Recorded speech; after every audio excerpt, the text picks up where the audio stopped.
بسم الله الرحمن الرحيم الحمد لله رب العالمين والصلاة والسلام على سيدنا ومولانا محمد وعلى آل سيدنا ومولانا محمد وبارك وسلم. اللهم ربنا أرنا الحق حقا وارزقنا اتباعه وأرنا الباطل باطلا وارزقنا اجتنابه. اللهم أرنا حقائق الأشياء كما هي ربنا زدنا علما وعملا وإخلاصا يا رب العالمين. اللهم انصر أولياءك في مشارق الأرض ومغاربها. اللهم انصرهم على عدوك وعدوهم إنك على كل شيء قدير. اللهم فرج عنا وعن إخواننا في مشارق الأرض والمغاربها. اللهم نفس كربنا وكربهم وثبت أقدامنا وأقدامهم والطف بنا وبهم يا أرحم الراحمين يا رب العالمين. اللهم احفظ دولة الإسلام في إيران. اللهم احفظ دولة الإسلام في إيران وفي أفغانستان وفي كل مكان. وصل وسلم على سيدنا ومولانا محمد وعلى آل سيدنا ومولانا محمد وبارك وسلم وصل عليه. سبحان ربك رب العزة عما يصفون وسلام على المرسلين والحمد لله رب العالمين برحمتك یا ارحم الراحمین آمین آمین یا رب العالمین. اچھا جی، نصاب اور تغیر ندوہ کی تعلیمی فکر. ندوہ کے نصاب کی تشکیل کے پیچھے جو بنیادی فکر کار فرما ہے وہ یہ ہے کہ تعلیم کوئی جامد، ساکن اور غیر متحرک عمل نہیں، بلکہ ایک زندہ اور ارتقائی حقیقت ہے. اس لیے نصاب کے اندر بعض موضوعات ایسے ہوتے ہیں جو تغیر کے زیر اثر رہتے ہیں، کیونکہ ان کا تعلق زمانے کے بدلتے ہوئے حالات، نئے فکری سوالات اور عصر حاضر کے ذہنی رجحانات سے ہوتا ہے. اس میں بہت لفاظی بھی ہے، لیکن عموماً جو چیزیں ہیں وہ اسی کی طرف میں اسی پہ فوکس کروں گا. اس کے بالمقابل بعض موضوعات اپنی اصل اور بنیاد کے اعتبار سے ہمیشہ باقی رہتے ہیں، اس لیے کہ وہ دین کے مصادر اصلی اور مسلمہ حقائق سے وابستہ ہوتے ہیں. تاہم ان ثابت موضوعات کو پیش کرنے کا اسلوب ان کی ترتیب، ان پر گفتگو کا زاویہ نظر زمانے کے بدلتے فکری تقاضوں کے مطابق بدلتا ہے. اصل چیز فکری تقاضوں کو نہیں تو فکری تقاضوں کے مطابق تو بدلتا رہنا چاہیے، لیکن فکری تقاضوں کو بدلنا یہ ہمارا اصل، اگر ان کے بدلنے کی ضرورت ہو تو صرف اڈیپٹیشن نہیں ہے بلکہ ٹرانسفارمیشن آف واٹ وی، تاکہ وہ ہر دور کے ذہن سے ہم کلام ہو سکے اور اپنی تاثیر برقرار رکھ سکیں. تو اس میں اس بنیادی یہ کوئی ندوہ کی فکر نہیں، یہ ایک بنیادی فکر ہے، کیونکہ جو شرعی احکام ہیں اور جو دین ہے ہمارا، اس کا ایک تعلق جو ہے ایک طرف تو نصوص شرعیہ نصوص سے ہے، دوسرا جو ہے اس کا تعلق جو ہے وہ واقع سے ہے، اور واقع میں ہر چیز آ جاتی ہے، یعنی جس کو آپ علوم آلاتی علوم کہتے ہیں اور علوم دنیا کہتے ہیں، وہ سارے واقع کے فہم کے لیے آپ کو چاہیے، یا پھر وہ نصوص کو سمجھنے کے لیے چاہیے. ندوۃ العلوم اس طرح سخت ناقد رائے کہ ایک بار ملا نظام الدین فرنگی محلی نے کوئی نصاب مرتب کر دیا تو اب نص قرآنی کی طرح ناقابل نسخ اور ناقابل ترمیم ہو گیا. یہ کسی نے نہیں کہا. پہلی بات یہ ہے کہ ملا نظام الدین فرنگی محلی نے کوئی نصاب مقرر کیا ہے تو وہ کوئی ایسا نصاب نہیں ہے، وہ ہمیشہ سے تبدیل ہوتا رہا ہے اور تبدیل ہوتا رہے گا. اور جو ہمارا عمومی نظام تھا تلقی کا، اس میں تو نصاب کا کوئی موضوع اٹھتا ہی نہیں تھا، کیونکہ لوگ جو ہے کتابیں پڑھتے تھے اپنے ذوق کے مطابق اور اپنے آزاد چوائس کے مطابق اور اپنے میلان کے مطابق. ایک بنیادی چیز تو ظاہر ہے آپ کو سب چاہیے ہوتی تھی، وہ جو ہے مکتب اور جو ابتدائی مکتب اور مساجد اور گھر سے جو لوگ پڑھتے تھے وہ فراہم کرتے تھے. اس کے بعد لوگ جا کے جو کتابیں انہیں پڑھنی ہوتی تھی وہ تلقی کے اصول کے مطابق پڑھتے تھے. تو اس میں نصاب کا مسئلہ تو تب پیدا ہوتا ہے جب آپ مدارس بناتے ہیں، اور یہ مدارس زیادہ ہمارے ہاں جو بنے ہیں، میں یہ تو نہیں کہتا کہ پہلے بالکل مدارس نہیں تھے، لیکن جو ہمارے ہاں جو زیادہ جو طریقہ تھا وہ خانقاہیں تھی جس میں تعلیم کا انتظام بھی تھا، جیسے کہ حضرت نظام الدین اولیاء کی خانقاہ کے جو ہمیں ان کے بارے میں جو ہمیں معلومات ملتی ہیں ان سے پتہ چلتا ہے کہ اس میں تعلیم اور تربیت اور سارا وہ نظام موجود تھا۔ لیکن اس سے ہٹ کے جو ہے جب مدارس بنے وہ زیادہ تر انگریزوں کے آنے کے بعد ہی بنے، اور یہ بھی ایک اجتہاد تھا ضرورت کے پیش نظر۔ تو یہ کہنا کہ مطلب یہ ہے کہ ہمارے لوگ جو ہیں جامد ہیں، تو یہ تو بالکل یہ غلط بات ہے۔ جمود بھی ایک اہم چیز ہے، مطلب ہر جو نئی چیز آئی اس کے سامنے جو ہے ڈھیر ہو جانا، یہ کوئی صحیح طریقہ نہیں ہے، اور نہ ایسا ہوتا ہے زندہ تہذیبوں کے ہاں۔ اور جو کنسرویٹزم ہے ایپسٹمولوجی میں، علمیات میں، وہ ایک مانی ہوئی چیز ہے، ایون فلسفے میں۔ اور جب نئی چیز آتی ہے تو لوگ ہمیشہ اس کو ریزسٹ کرتے ہیں، اور یہ کسی بھی تہذیب کی قوت کی علامت ہوتا ہے۔ وہ بریک کرتی ہے، یعنی اس پہ ایک بریک لگاتی ہے، اور پھر اس پہ بحث مباحثہ شروع ہوتا ہے، اور اس کے نتیجے میں پھر جو ہے بعد میں لوگ جو ہے سوچ بچار کے بعد ان چیزوں کو ضرورت کے مطابق جو ہے انٹروڈیوس بھی کرتے ہیں اور اپناتے بھی ہیں۔ اور یہ ہر چیز کے بارے میں ہوتا ہے، یعنی نحو، صرف اور نحو جب تدوین کی گئی اس کو بھی لوگوں نے ریزسٹ کیا، جب منطق انٹروڈیوس کی گئی اس کو بھی لوگوں نے ریزسٹ کیا، لیکن اس کے بعد جو ہے بحث مباحثے کے بعد ایک جو لوگ ریزسٹ کرتے ہیں ان کی تنقید کو شامل کر کے وغیرہ جن چیزوں کی ضرورت، یعنی لوگوں نے اصول فقہ جب مرتب کی گئی اور اس کو انٹروڈیوس کیا، اس پہ بھی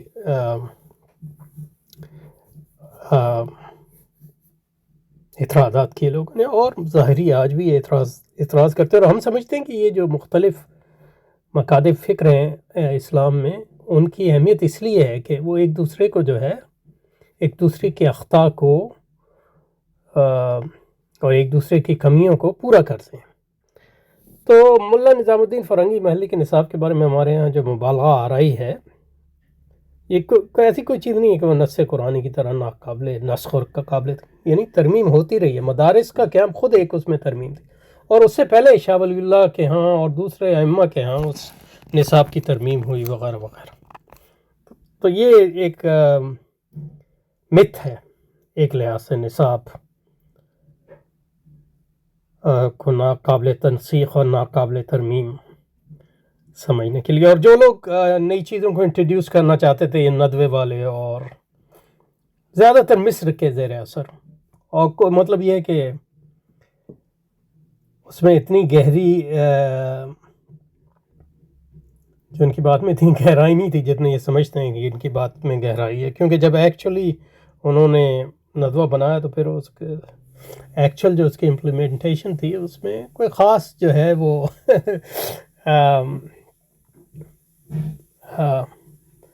جدت جو ہے وہ نظر نہیں آئے جس کے دعوے کیے جاتے ہیں۔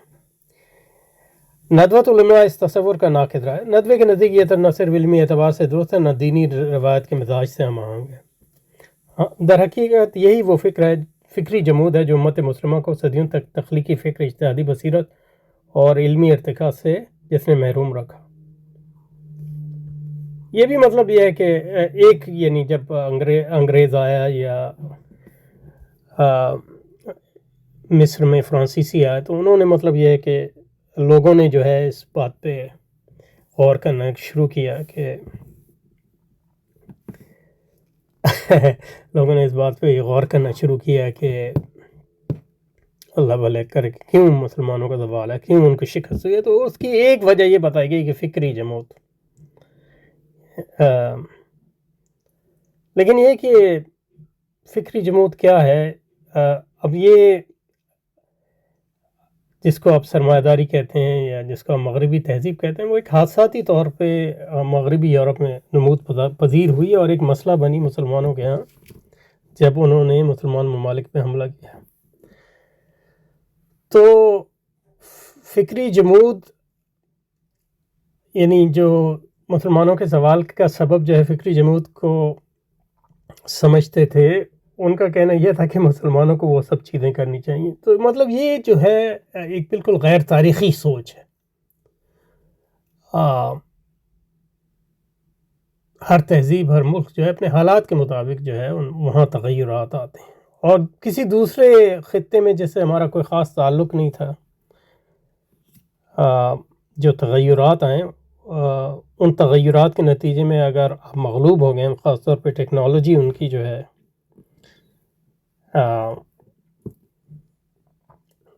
ٹیکنالوجی میں آگے چلے گئے وغیرہ، اور دوسری وجوہات سے،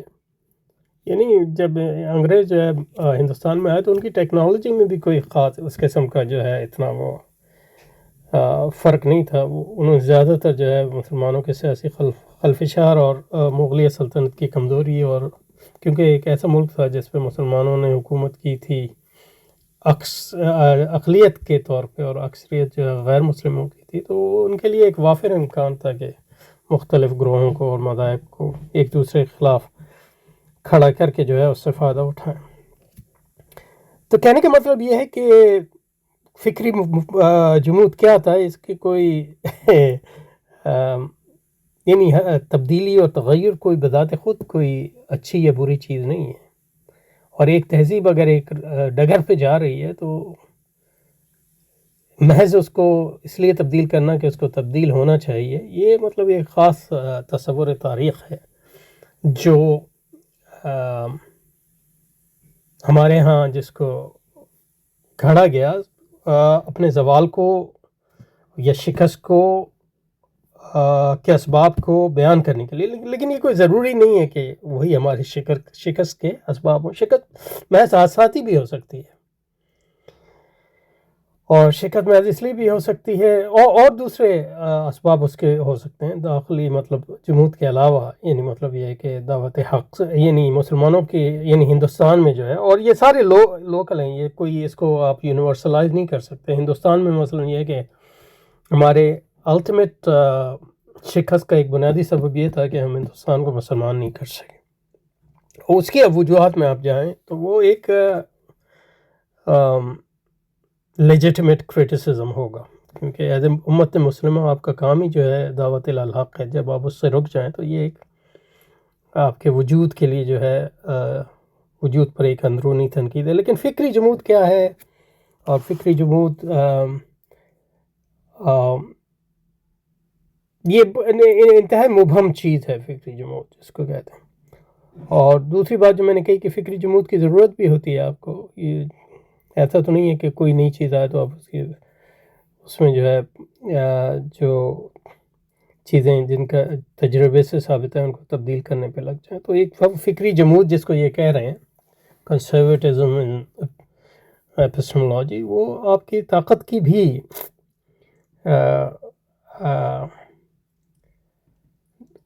بھی علامت ہو سکتے ہیں. اور آپ دیکھیں کہ مطلب آپ اگر موازنہ کریں کہ کس طرح دوسرے مذاہب نے اس جدید مغربی تہذیب کے ساتھ جو معاملہ کیا اور ہم مسلمانوں نے جو معاملہ کیا، اس میں بنیادی فرق یہ ہے کہ عیسائیت مغربی تہذیب جس کو کہتے ہیں یا جدیدیت جس کو کہتے ہیں، وہ عیسائیت اور یہودیت اور ہندو مت کو تبدیل کرنے میں کامیاب ہو گئی، سیکولرائز کرنے میں، لیکن اسلام کو نہیں ہوئی. اس کی کیا وجہ تھی؟ اس کی ایک وجہ یہی تھی جس کو یہ فکری جمود کہہ رہے ہیں، یعنی جس کو ہم ریزسٹنس کہتے ہیں، جس کو ہم ثبات کہتے ہیں. اس کا یہ مطلب نہیں ہے کہ تبدیلی نہیں ہونی چاہیے، لیکن یہ کہ تبدیلی جو ہے اپنے اندرونی تقاضوں کے مطابق ہونی چاہیے، نہ یہ کہ بیرونی تاثر اور دباؤ کے نتیجے میں ہونی چاہیے. تو پہلے جو تبدیلیوں کے واویلے اٹھتے ہیں وہ زیادہ تر بیرونی دباؤ کے نتیجے میں ہوتے ہیں، اور جب حالات سیٹل ہو جاتے ہیں اور استقرار ہو جاتا ہے تو اس کے بعد لوگ جو ہے ضروریات کے مطابق تبدیلی کرتے ہیں اور ہوتی رہتی ہے. اور ہمارے حساب میں تبدیلی یعنی ہر روز ہوتی ہے، اس میں ایسی کوئی چیز نہیں ہے کہ تبدیل نہیں ہو. آپ دیکھیں کہ پاکستانی مدارس میں اب جو نصاب پڑھایا جاتا ہے، خاص طور پہ اردو کتابوں کا داخل ہونا، اور یہ بہت سے یعنی دیوبندی مدارس میں خاص طور پہ، اور عربی کی مشق کی کتابیں، یہ سب آپ کے پرانے اس میں موجود نہیں تھے وغیرہ وغیرہ. اور بہت سے یعنی کتابوں کو جو ہے نکال دیا گیا ہے. اس کی ایک وجہ یہ ہے کہ آپ درجہ بندی کا سسٹم ہے اور کلاس سسٹم ہے، اور 8 سال میں آپ نے پڑھانا ہے یا 6 سال میں پڑھانا ہے، اور ہر سال میں جو ہے ایک درجہ مکمل ہوتا ہے، تو کتابیں پوری ہی نہیں ہوتی عموماً. تو یہ بالکل ایک نیا سسٹم ہے اس سسٹم سے جو ہمارے ہاں روایتی طور پہ تھا. تو یہی فکری جمود ہے جس نے امت مسلمہ کو صدیوں تک تخلیقی فکر، اجتہادی بصیرت اور علمی ارتقاء سے محروم رکھا. تو یہ بالکل ایک بے دلیل بات ہے اور ایک ایسی تعمیم ہے جس کے پیچھے کوئی جو ہے بنیاد نہیں ہے. اور یہ جو فلسفہ تاریخ آتا ہے، ایک تہذیب جب جدیدیت پہ غالب آئی تو مغرب میں اپنے ماضی کو انہوں نے قرون وسطیٰ کو ڈارک ایجز کا، اسی طرح جو مسلمان جو ہیں جدید مغربی تہذیب سے مروب ہوئے، انہوں نے بھی اسی کی طرف اپنی تاریخ کو پڑھنا شروع کیا، اور یہ بھی اسی کی ایک فکری جمود جس نے صدیوں تک تخلیق کی، اجتہادی بصیرت اور علمی ارتقاء سے مروب. تو اس میں کوئی مطلب یہ ہے کہ اس کے لیے کوئی دلیل نہیں ہے اس تعمیم کے لیے. ہاں، مسلمانوں کو جو سیاسی شکست ہوئی ہے اس کی وجہ سے وہ اس کو سیاسی شکست کو ایکسپلین کرنے کے لیے وہ پورے یہ انہوں نے جو ہے ایک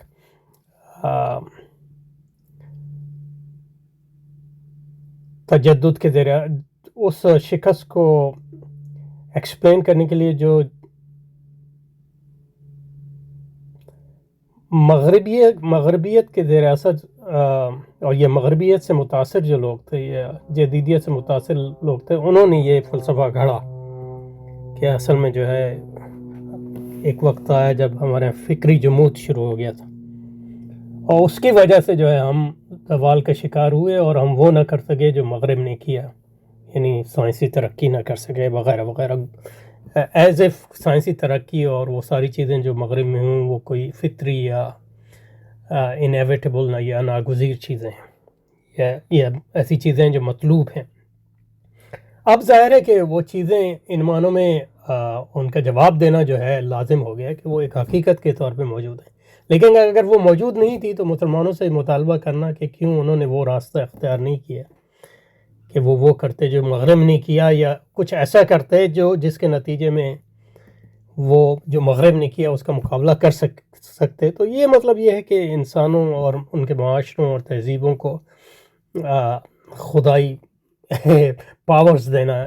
کہ وہ پوری تاریخ کو اوپر سے ایک بڑا برڈ آئی ویو جس کو کہتے ہیں اس کے یعنی خدائی نظر سے دیکھ سکیں. تو یہ بالکل ایک غیر واقعاتی بات ہے اور ایک اور بنیادی طور پہ جدیدیت کے اثر سے آئی ہے یہ تاریخ کا یہ نظریہ جو ہے ہمارے یہاں، اور جس کی قیمت آج بھی مسلمان مختلف صورت میں ادا کریں، کبھی علمی پسماندگی کی شکل میں، کبھی فکری انتشار اور بے سمتی کی عنوان سے، اور کبھی تہذیبی مروبیت اور ذہنی احساس کمتری کی صورت. یہ بھی تعمیمات ہیں. یعنی آپ دیکھیں دوسرے یعنی عیسائیت سے مقابلہ کر لیں، ہندو مت سے مقابلہ کر لیں، یہودیت سے مقابلہ کر لیں، سیاسی شکست کے باوجود جو ہے مسلمانوں کو تہذیبی شکست نہیں ہوئی، اور جو ہے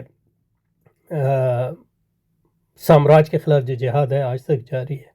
اور جو بھی ہماری علم پسماندگی اور فکری انتشار نظر آتا ہے وہ مسلمانوں کی سیاسی قوت کے زوال کی وجہ سے ہے، جو مغرب سے شکست کے نتیجے میں، اور اس کو ریورس کرنے کا طریقہ جو ہے انقلابی طریقہ ہے کہ آپ اس سیاسی زوال کو جو ہے جو صرف سیاسی زوال نہیں ہے، اس کے ساتھ جو ہے پورا ایک منہاج ہونا چاہیے، جو انقلابی منہاج ان معنوں میں ہے کہ فرد اور معاشرہ اور ریاست تینوں سطح پہ جو ہے مسلمانوں کی قوت کو جو ہے مجتمع کرنے کی کوشش کرے، اس کے نتیجے میں ہی اس کو جو ہے ریورس کیا جا سکتا ہے. لیکن یہ کوئی کسی عمومی فکری جمود کا نتیجہ نہیں ہے، بلکہ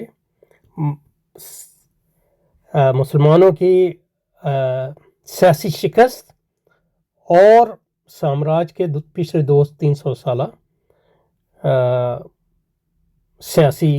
اور تہذیبی غلبے کی وجہ سے، اور مسلمان اس کا مقابلہ کرتے رہیں اور ہمیں اس کا مقابلہ کرتے رہنا چاہیے، اور یہی صحیح طریقہ ہے۔ اور اس کی کوئی وجہ جو ہے کوئی عمومی فکری جمود نہیں تھا، اس کی وجہ جو ہے سیاسی شکست تھی، اور سیاسی شکست کو ایکسپلین کرنے کے لیے ہر ملک میں جو اس کے پروکسیمیٹ کازز ہیں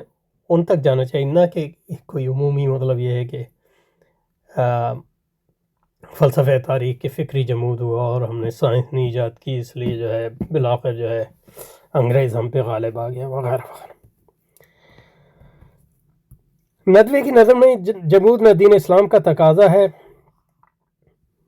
تو اس میں جمود کس جمود کی بات کر رہے ہیں؟ اسلام کا تقاضا نہ مسلمانوں کے اصل علمی روایت کا حصہ ہے۔ یہ مطلب یہ ہے کہ یہ درخشاں یہ آئیڈیالائز پاس کو جو ہے امیجن کرتے ہیں، اور اس کے بعد بیچ میں وہی مڈل ایجز کو دیکھتے ہیں کہ ڈارک ایجز جو جمود کی وجہ سے ہیں، اور اب ہمیں جو ہے واپس جانا چاہیے اپنے اس شاندار ماضی کو، جو ماضی جو ہے اسپین وغیرہ میں تھا، جہاں ہم لوگ سائنس ایجاد کرنے والے ہی تھے کہ انگریزوں کو ہم نے دے دی اور خود جمود کا شکار ہو گئے۔ تو دس از ریڈیکولس ویو آف ہسٹری۔ اسلام کی علمی تاریخ شاہد ہے کہ ہر دور میں اہل علم اپنے زمانے کے مسائل، سوالات اور چیلنجز کے مطابق نصاب، منہج اور اسلوب میں تبدیلیاں کی، آج بھی کر رہے ہیں، کرتے رہیں گے۔ صرف یہ ہے کہ مطلب جو ندوہ نے کیا ہے وہ ایسا میڈیا کا، اور وہ ہم اس کے مخالف نہیں ہیں، لیکن یہ کہ اس میں کوئی شک نہیں کہ اگر پورے ہندوستان کے تمام مکاتب ندوہ کا نصاب اپنا لیتے تو اب جو ہے مسلمانوں کی حالت جو ہے جو آج ہے علمی، اس سے کئی گئی گزری ہوتی، یعنی اس کا 25% بھی نہیں ہوتی۔ I'm sure about it۔ تو مطلب جو ندوہ کا طریقہ ہے وہ کوئی علمی علو اور رسوخ فی العلم کا طریقہ نہیں ہے۔ رسوخ فی العلم کا طریقہ وہی ہے جو ہمارا پرانا طریقہ تلقی کا طریقہ تھا، اور جو اور روحانیت کا طریقہ یعنی مکاتب اور خانقاہوں کا طریقہ، اور تیسرا جو ہے سیاسی اس کو جو ہے سیاسی جہاد کا حصہ بنانا، اور وہ طریقہ ہے جو مسلمانوں کو ان کا جو مقصد ہے، کوئی درخشاں ماضی واد کی بات ہے، جو مقصد ہے کہ دعوت اللہ اور دعوت الحق اور جہاد فی سبیل اللہ، یہی مسلمانوں کا مقصد ہے، اور یہی مسلمانوں کو دوسرے کسی بھی جماعت سے ممیز اور ممتاز کرتا ہے۔ تو اسلام کی علمی تاریخ شاہد ہے کہ ہر دور میں اہل علم نے اپنے زمانے کے مسائل، سوالات اور چیلنج کے مطابق نصاب، منہج اور اسلوب میں تبدیلیاں کی، اور آج بھی کر رہے ہیں اور کرتے رہیں گے۔ لیکن کیا تبدیلیاں کریں؟ تبدیلی یعنی شرع عقائد کو نکالنے سے کوئی آپ کو عروج نہیں آئے گا، اس کا متبادل لائیں، اور ہمیں نہیں پتہ کہ ندوہ نے آج تک اس کا کوئی متبادل لائے ہیں، اور پتہ نہیں اب یہ اٹھیں کہ جو ہم اب یہ مجھے پتہ نہیں ہے کہ شرع عقائد کب سے ان کے ہاں شامل تھی، نہیں مطلب یہ کہ شرع عقائد تو ایک سمبل بن گیا، بہت سے اسلام یعنی ممالک ہیں یا مدارس ہیں یا نظام ہیں، ان میں شرع عقائد نہیں، دوسری کتابیں پڑھائی جاتی ہیں اس کے طرز کی۔ تو شرع عقائد ایک سمبل ہے، ایک علامت کے طور میں وہ عرض کر رہا ہوں۔ تو اصل چیز یہ نہیں ہے کہ آپ تبدیلیاں لائیں، نہیں، اصل چیز متبادل لائیں، یعنی مطلب یہ ہے کہ قدوری اور نور الاعضاء کا جو متبادل آپ لائیں، الفقہ المیسر، اس میں کیا فرق ہے؟ مطلب اب کیا زیادہ اچھے فقیہ پیدا کر رہے ہیں حنفی فقیہ اس سے جو دیوبندیوں اور بریلویوں نے پیدا کیے؟ میں تو نہیں سمجھتا آپ کر رہے ہیں۔ تو مطلب یہ کہ میں نہیں کہہ رہا کہ الفقہ المیسر جو ہے وہ نہ پڑھائیں، لیکن یہ ہے کہ اگر آپ یہ سمجھیں کہ الفقہ المیسر کو انٹروڈیوس کر کے آپ کوئی بڑے فقیہ پیدا کرنے لگیں گے، یا شرع عقائد کو نکال کر جو ہے بڑے متکلم پیدا کرنے لگیں گے، تو یہ جو ہے، اور اس میں بات یہ ہے کہ مطلب یہ لوگ جو ہمارے بڑے بڑے مفکرین تھے جنہوں نے تغیر جو مسلمانوں کے زوال پر غور و فکر کیا اور اس کے اسباب پر غور و فکر کیا، علامہ شبلی نعمانی ہیں، مولانا مودودی ہیں، اور جو ان کے بعد لوگ آئے جیسے علی میاں ہیں یا ان کے والد ماجد اور دیوبند کے حضرات وغیرہ، انہوں نے تغیر کیا۔ دیوبند خود ایک تغیر تھا، ایک نصاب میں ترجیح لی تھی۔ ہمارے یہاں دیوبند کے طرز کے مدارس کہاں ہوتے تھے، اور دیوبند جنہوں نے بنایا انہوں نے تو کوئی دیوبند جیسے مدارس سے وہ فارغ التحصیل نہیں ہوئے تھے، لیکن دیوبند نے کبھی وہ لوگ پیدا نہیں کیے، نہ ندوۃ العلماء نے جو ہے کوئی شبلی نعمانی پیدا کیا، نہ جماعت اسلامی نے کوئی دوسرا مولانا مودودی پیدا کیا۔ تو یہ لوگ جنہوں نے نئی انسٹیٹیوشنز ہمارے ہاں بنائے وہ پرانے نظام کی پیداوار تھے، لیکن انہوں نے زوال کے نتیجے اس پرانے نظام پہ تنقید کی جو بجا تھی کچھ نہ کسی حد تک، اور اجتہاد کیا، اس اجتہاد کی جو ہے ان کو حق تھا، لیکن اس اجتہاد کے جو نتائج ہیں اس سے ہمیں یہ لگتا ہے کہ وہ اجتہادات جو ہے کوئی اتنے دور رس نتائج کے حامل نہیں تھے، اور ہمیں نئے اجتہادات کے کرنے کی ضرورت ہے، نہ کہ مطلب یہ ہے کہ وہ پرانے جو ندوہ والوں نے ندوہ بنا دیا، اب کوئی نئی چیزیں بنائیں آگے بڑھیں، اور دیوبند والوں نے دیوبند بنا دیا لیکن اب آگے بڑھیں، جماعت اسلامی والوں نے جماعت اسلامی بنا دی، وہ اب آگے بڑھیں۔ ہم نہیں کہتے جماعت اسلامی کو توڑیں یا ندوہ کو توڑیں یا دیوبند کو توڑیں، لیکن یہ نہ سمجھیں کہ آپ جو ہیں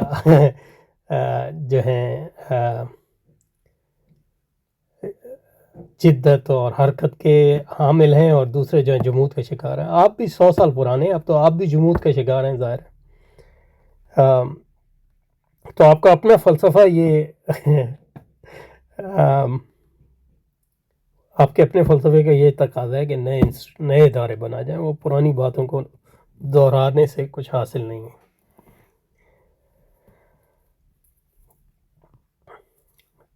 اس بنا پر نادرست کا نصاب ابتدائی سے کہیں کہ وہ ہمہ وقت قابل نظر ثانی رہے اور بدلتی حالات کے ساتھ، یعنی نصاب پہ ایک اور مطلب یہ ہے کہ نصاب کے بارے میں مبالغہ رہا ہے۔ نصاب کی اہمیت اتنی نہیں ہے جتنی اصل چیز اہمیت جس کی ہے کہ پڑھاتا کون ہے اور کیا پڑھا رہا ہے وہ اور کس طرح پڑھا رہا ہے، یہ زیادہ اہمیت ہے میرے خیال میں نصاب سے۔ ایک اچھا استاد جو ہے وہی کتاب پڑھا کے آپ کو جو ہے حاضر آپ کو مطلب یہ ہے کہ اچھا عالم بنا سکتا ہے، اور ایک مطلب یہ ہے کہ متوسط درجے کا عالم جو ہے بڑی اچھی کتاب بھی آپ کو پڑھا دے تو اتنا کوئی فائدہ نہیں ہوگا۔ تو نصاب کے بارے میں مبالغہ آ رہا ہے، کہ حساسہ اس میں مناسب اصلاح، اضافہ اور ہضم ممکن ہو۔ یہی اصول آج دنیا بھر کی جدید ماہرین کے نزدیک بھی مسلم ہے کہ کوئی بھی تعلیم اس وقت تک مؤثر نہیں ہو سکتا جب تک وہ زمانے کی فکر رفتار کے ساتھ ہم قدم نہ۔ اس کا کیا مطلب ہے؟ یعنی ایک زمانے کی فکری رفتار کے ساتھ ہم قدم نہ ہو کا کیا مطلب ہے؟ یعنی مطلب زمانے نئے حالات کے ضروریات کو پورا کرے، ٹھیک ہے، اگر ایک کوئی نئی ضرورت پیدا ہوئی ہے تو اس کا جواب دیں، ظاہر ہے، لیکن اگر پرانی چیزیں جو ہیں جو ضروریات ابھی ہیں ان کا جس حد تک جواب دے رہی ہیں اس کا مطلب یہ نہیں ہے کہ وہ ان کو اس لیے خارج کر دیا جائے، مثلا کہ وہ نئی ضروریات کا جواب نہیں دے رہی۔ اب نئی ضروریات کے لیے نئی چیز لائیں، اس کا ذمہ دار پرانی چیزوں کو کیوں قرار دے رہے ہیں جن کا مقصد ہی نہیں تھا ان ضروریات کو پورا کرنا، بس عمومی بات کریں، اور اپنے مقاصد کو نئے اسالیب اور تازہ تعبیرات کے ساتھ پیش نہ کریں، ٹھیک ہے۔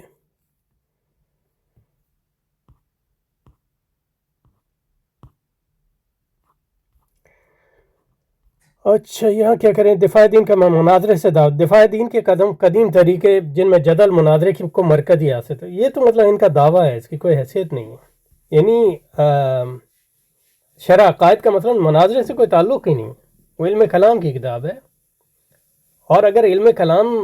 کے بارے میں کچھ مناظرے ہو رہے ہیں آج کل تو اس کا شرع عقائد سے کوئی تعلق نہیں ہے، وہ تو آپ کے اپنی سوسائٹی کے جو ڈائنامکس ہیں اس سے اس کا تعلق ہے۔ یا ہمارے ہاں بریلوی دیوبندی جو جدل ہے یا فرقہ بازی ہے، وہ زیادہ تر ہماری سیاسی شکست کا نتیجہ ہے ریئلی. اس کا قرآن قدیم طریقوں سے کوئی تعلق نہیں. ہمارے قدیم طریقے کی بنیاد کوئی جدل اور مناظرہ نہیں ہے. اور یہ سمجھنا کہ علماء کیونکہ بریلوی دیوبندی مناظرہ جو ہے اس کے بارے میں چیزیں ہم زیادہ سنتے ہیں یا مناظرہ باری کے، لیکن جو ہمارے علماء کا اصل کام ہے، چاہے وہ دیوبندی ہوں یا بریلوی ہوں یا اہل حدیث ہوں یا شیعہ علماء ہوں، ان کا ایک بہت بڑا کارنامہ یعنی ہند و پاک میں برصغیر میں یہ ہے کہ انہوں نے اسلام کو محفوظ رکھا. اتنا بڑا کارنامہ ہے، اس کا آپ مطلب یہ ہے کہ اگنور نہیں کر سکتے محض اس بنا پہ کہ کچھ دوسرے امور میں جو ہیں وہی علماء جو ہیں یا ان علماء کے شاگرد جو ہیں جو چیزیں کرتے ہیں وہ قابل قبول نہیں ہیں یا ان کے مقام سے نیچے ہیں. ان کے فوائد کے ساتھ ساتھ نقصانات بھی ندوے کے اکابر کے پیش نظر، چنانچہ ان طریقوں پر نظر ثانی کی گئی اور نظام میں بنیادی اصلاحات کا متعارف کریں. اس میدان میں مفکر اسلام کی بصیرت اور دور اندیشی فیصلہ کن ثابت ہے.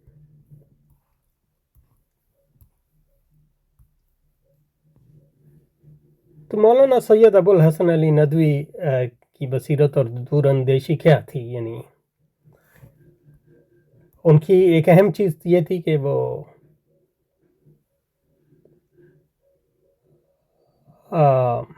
ایک حد تک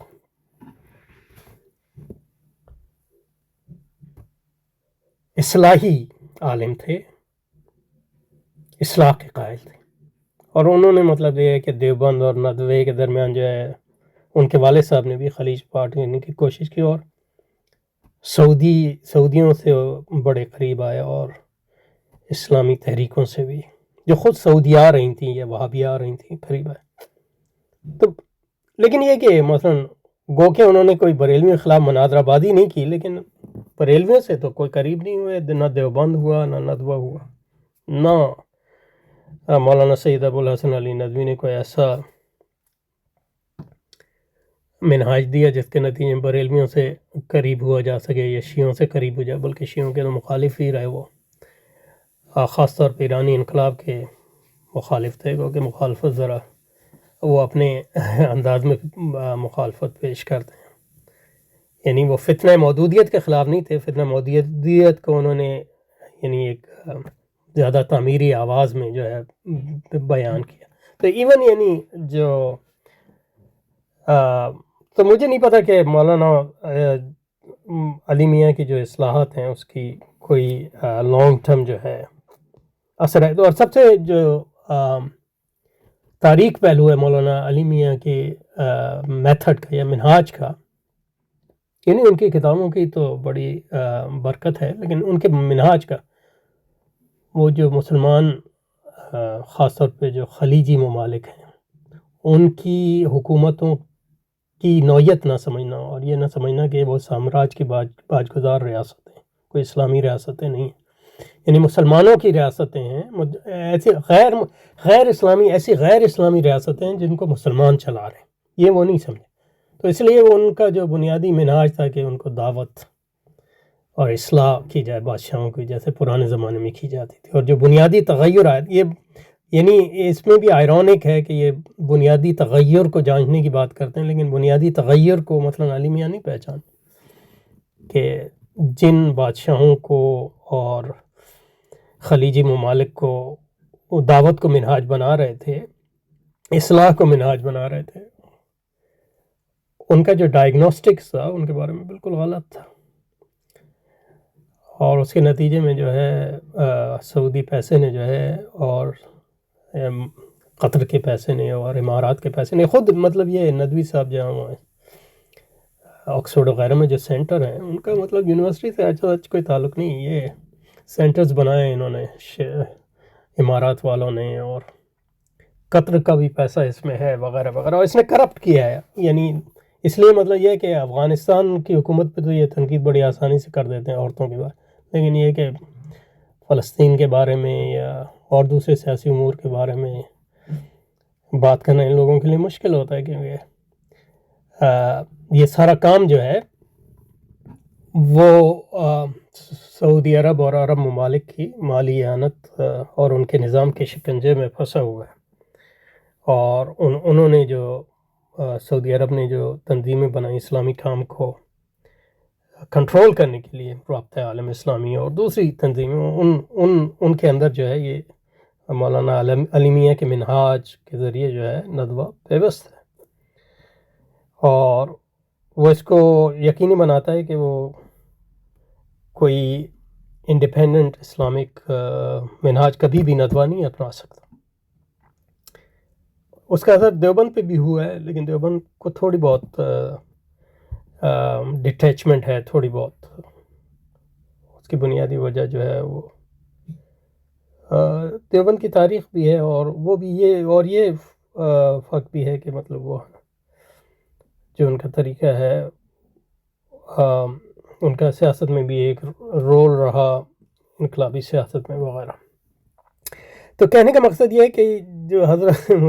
مفکر اسلام حضرت کی بصیرت اور دراندیشی کی بات کر رہے ہیں، اس میں مطلب یہ ہے کہ وہ ایک لحاظ سے کوشچنبل ہے۔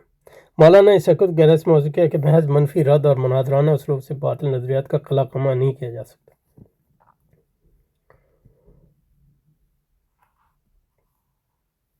بالکل نہیں کیا جا سکتا، لیکن یہ آپ پری سپوز کر رہے ہیں کہ دوسرے جو ہیں محض منفی رد اور مناظرے کر رہے ہیں، تو یہ تو مناظرے اور منفی رد تو بالکل ایک ٹینجنشل تھنگ ہے، ٹینجنشل چیز ہے۔ یعنی دیوبند کے نظام تعلیم کا مناظرے سے کیا تعلق ہے؟ یہ بریلوی کے جو نظام تعلیم ہے، درس نظامی جو جس طرح پڑھاتے ہیں، اس کا مناظرے سے کیا تعلق ہے؟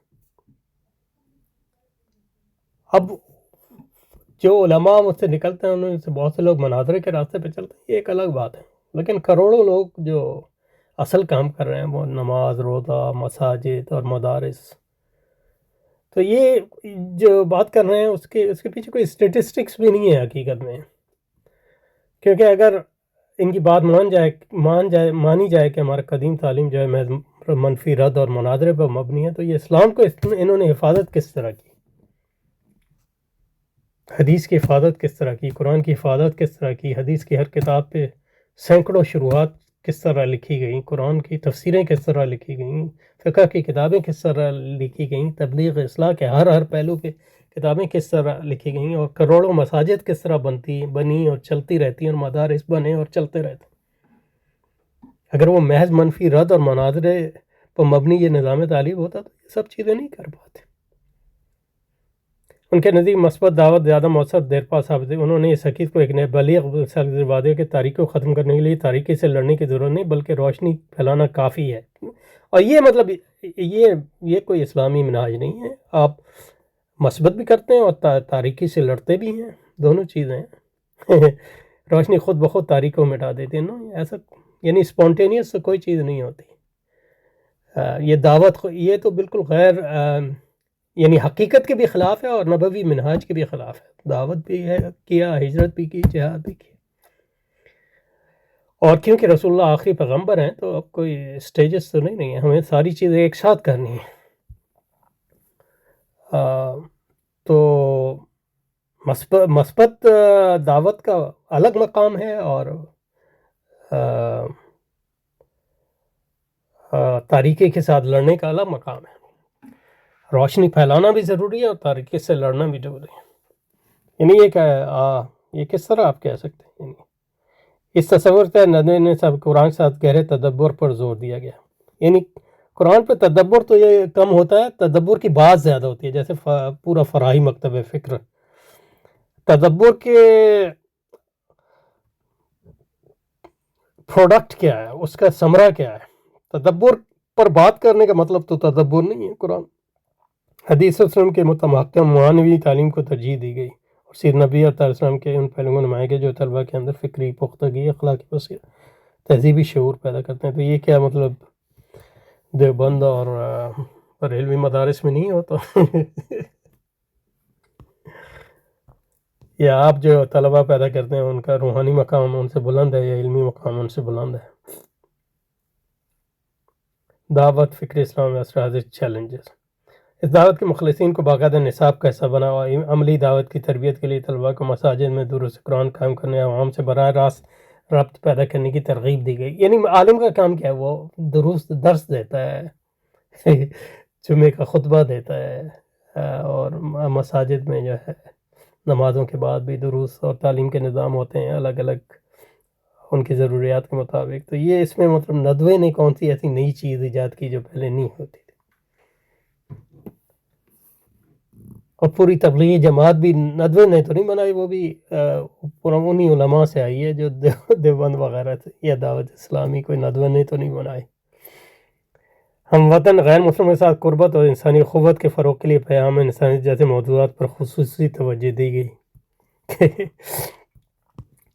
یعنی مطلب RSS کے فروغ کو تو نہیں روک سکے، پھر بھی عصر حاضر کے فتنوں، لادینی نظریات اور جدید یعنی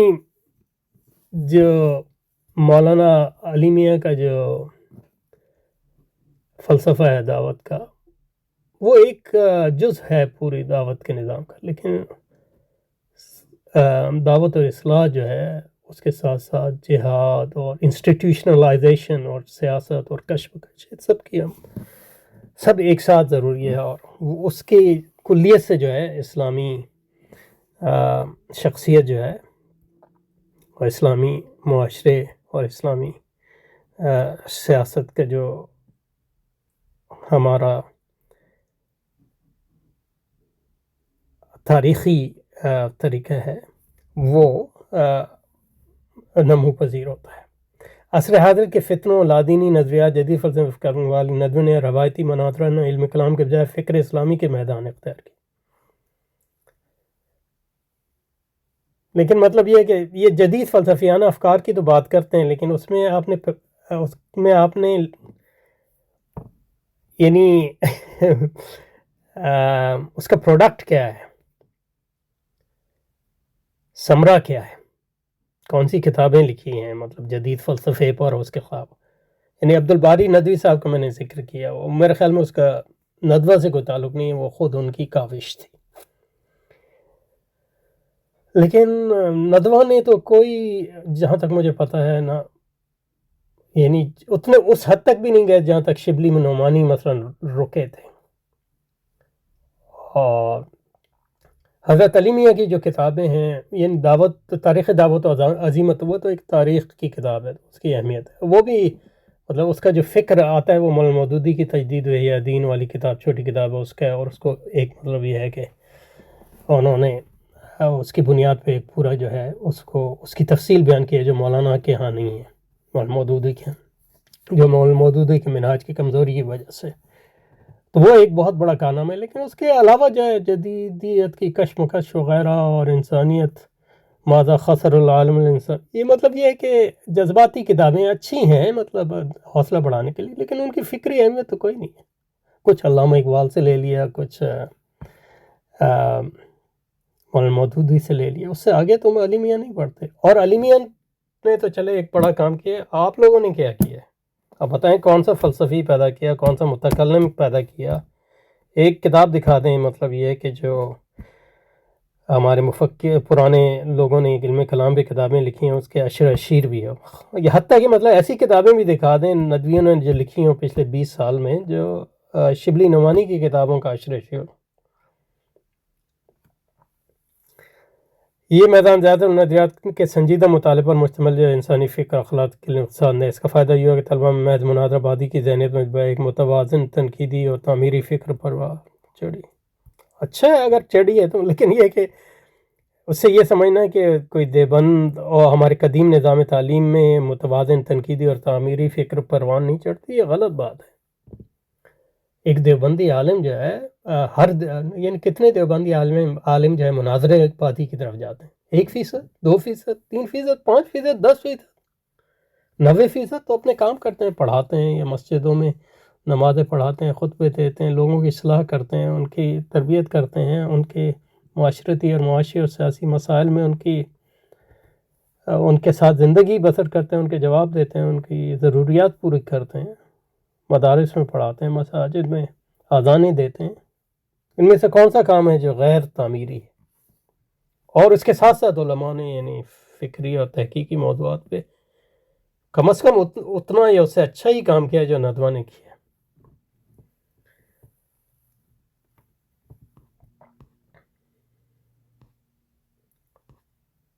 خلاصہ یہ ہے کہ ندول کے ندی دفاع دین کا اثر یہ ہے کہ محض مناظرات کی طرف کثرت نہ ان کی بھی انبار ہیں، لیکن یہ کہ مثلا یہ کہ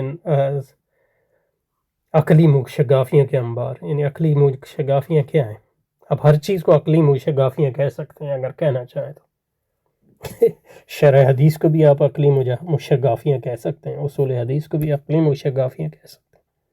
بلکہ قرآن کی زندہ تعلیم، حدیث نبوی کی محقق سیرت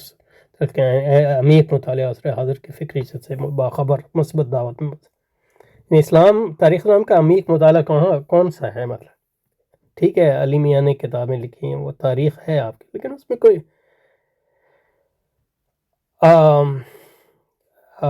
ندوہ نے کوئی ایسا کام تو نہیں کیا جو پہلے لوگوں نے نہ کیا ہو، یا ایسی چیزیں تو باہر نہیں لائے جو پہلے نہیں لائی گئی ہوں، یا دوسرے علماء اس تک نہیں پہنچے، اور عصر حاضر کے فکری چیلنجز کا مقابلہ یعنی کسی ایسی سطح پہ تو نہیں کیا جو دوسروں نے نہ کیا ہو۔ اور میرے خیال میں یہ عمومی طور پہ ہم عصر حاضر کے فکری چیلنجز کا مقابلہ نہیں کر پا رہے، لیکن اس کی وجہ جو ہے اس کے ذمہ دار ندوہ بھی ہے اور سارے لوگ ہیں ایک ساتھ۔ ندوہ ایسا تو نہیں ہے کہ ندوہ کوئی چیلنجز کا مقابلہ کر رہا ہے اور دوسرے نہیں کر رہا۔ ندوہ کا مقصد علماء تیار کرنا ہے جو اپنے دین پر گہرے احساس کریں، جو شکوشتہ مرونے کے بعد انہیں آج کی دنیا میں اسلام جن فکروں تو اس کا مال اس میں جب علم، دعوت، تینوں ایک متوازن صورت میں نصاب اپنی اثروں میں اس ہم آہنگی کریں گے سجدہ باغ مقصد کوشش، دوسرے نصاب بھی اسی کی کوشش، اور یہ سمجھنا کہ مطلب یہ ہے کہ فلسفے کی تعلیم، یا پہلی بات یہ سمجھنا کہ شرع عقائد کوئی مناظرے کی کتاب ہے اور اس میں کوئی عقلی مشگافی ہیں، بالکل ہی اس کتاب یعنی مجھے حیرت ہے کہ یہ کہہ رہے ہیں کہ میں نے وہ کتاب پڑھائی بھی ہے ٹھیک ہے، کوئی خاص اس سے ہمیں سیکھنے نہیں ملا ریلی، نہ انہوں نے جواب دی ہے، کوئی کتابیں بتائی بھی نہیں۔ سبحانک اللہم و بحمدک نشہد ان لا الہ الا انت نستغفرک و نتوب الیک، وصلی وسلم علی سیدنا مولانا محمد وعلى آل سيدنا ومولانا محمد وبارك وسلم، سبحان ربك رب العزة عما يصفون وسلام على المرسلين والحمد لله رب العالمين، برحمتك يا أرحم الراحمين، آمين آمين يا رب العالمين۔